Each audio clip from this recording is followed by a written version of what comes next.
Alright guys, so this is our final hand paint texturing results so far. We have come a pretty long way to this point.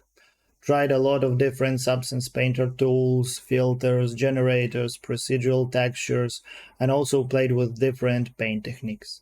I really tried to pack all knowledges from my previous experience to this course and really hope that this will be useful for you, and now you will be much more confident with doing hand painting stuff with substance painter.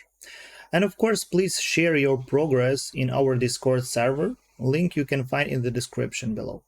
I will be really happy to see your version of these textures or maybe completely different characters or assets where you will use these techniques or approaches. And feel free to ask any question in relative channels in our Discord server as well. Super happy to share this course with you guys and want to repeat one more time that I really hope that you find it useful for you. So see you in upcoming tutorials. Bye.